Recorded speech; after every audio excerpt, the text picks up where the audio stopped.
see, I've sanded down all the floors. So now I'm just putting one coat on the green room. See how it comes up. I don't really want to do, I know there were 3 coats on the skirting boards, but I don't want to do any more than one coat if I can get away with it, because I want the separation, you know, in the colours. And because this is mahogany and the skirting boards from mahogany, I'm afraid of it blending in a bit too well. I want to keep them separate, if you know what I mean. So I'm just going to pop this on and see how it looks. And I shall bring you back whenever it's dry. I'll just do a wee bit more of the front so as you can see the sort of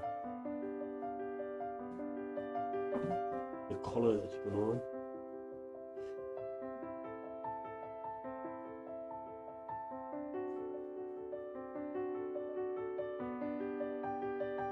That's what we're looking at. Now here on these floors I'm using a Georgian oak.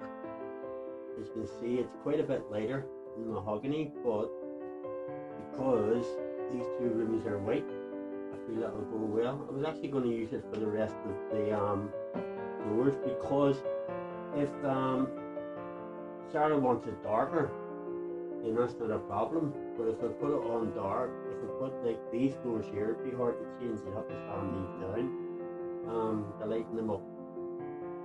But I've already discussed that with Sara, and she says that she's happy to let me go ahead with it, and I feel that them floors partly break up the house a bit as well, so they do. So they will be staying mahogany.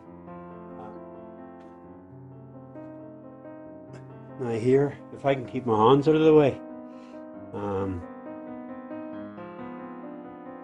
you'll see I'm just putting in the backs of the banister rails. There's not enough to do a whole lot. I'll have to make more. But these here will fit in like so. And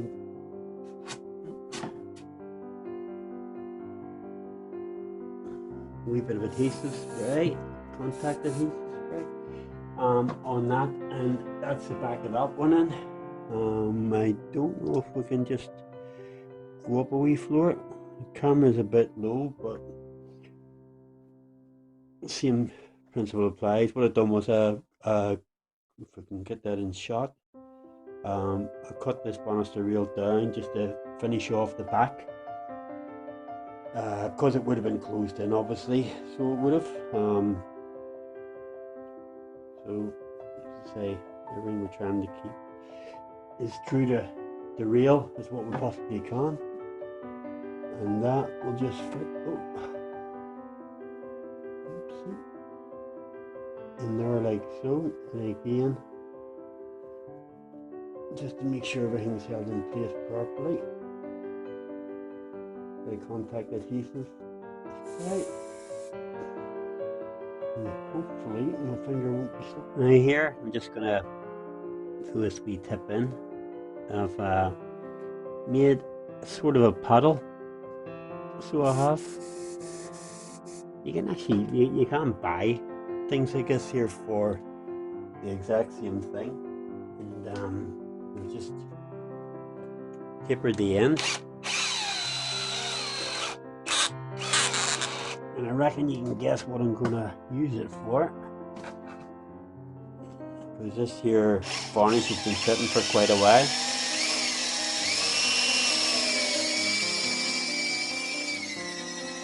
And I reckon as long as I don't hit the sides and knock the end off,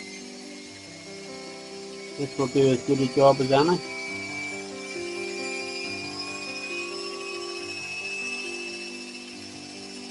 I have a large one for big tins and so on, but nothing for the smaller tins, and that's thinning up quite nicely.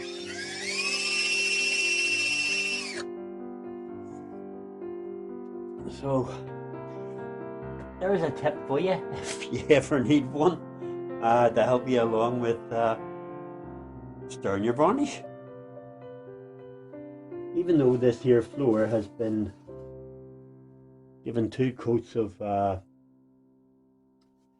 stain, I still want to get a coat of varnish on it, so I do to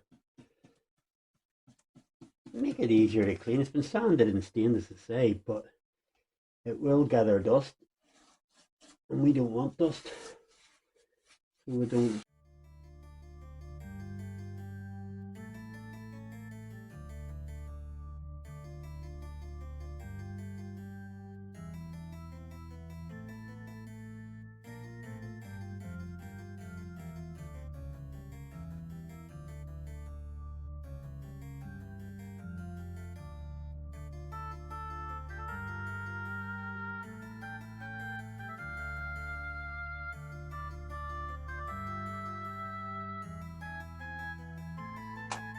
Now here folks, I'm just starting to work on the outside. As you can see now, well, I hope you can see, you'll notice here some of the windows are put on and not on, as they should actually be, just slightly off, but it will make a difference to the overall look. So what I'm going to do is I'm going to use acetone to try and rectify the problem. I haven't used acetone on something like this before because it's a finished job, and the thing with acetone and stuff like that, it's used in nail varnish remover and various other products and stuff like that, some household cleaners, and it can be damaging, so it can to whatever you're working on. But I can't think of another way to actually get this here off, so what I'm going to do is I'm just going to have to have a go with it and see what happens. I'll put it on with a wee brush, so I will, and I'm hoping it doesn't ruin my brush because I like it to be brush, but I'll try it and see. I can see where the glue's sitting here, so what I'm going to do is round the whole window, plug it in where it needs to be, see if it softens the glue up. Camera angles might be a bit funny here because I'm going to have to go to render it in. I'm not so worried about moving it on the inside because I can move it putting it on the inside means getting it on the inside. Now, I have had a look at YouTube videos for this here, but nothing's actually jumped out and told me exactly how I should be doing it. So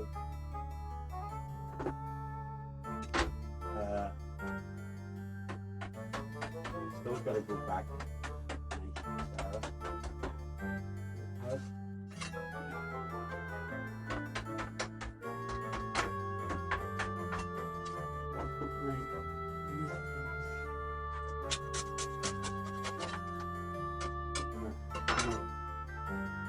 That's the window off with not too much destruction. Well, not the window on it.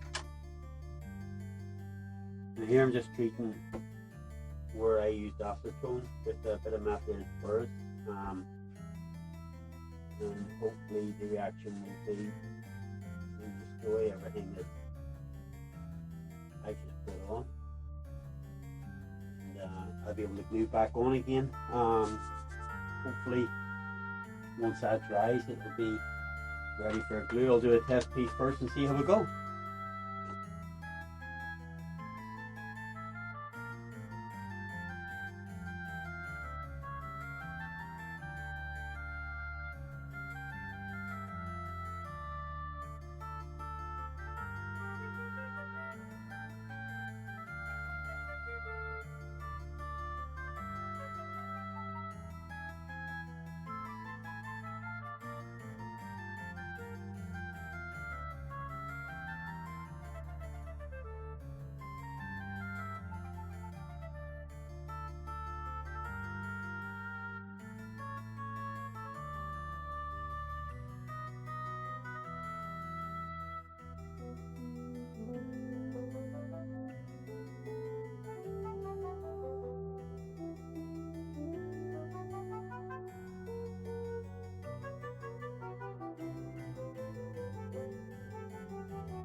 Don't remember which way up it.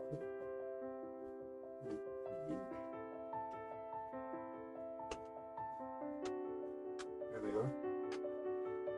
Right, that's the last window in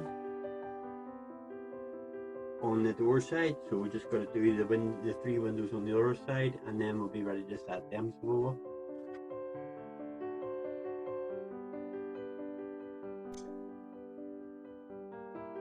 Right here, I'm just going to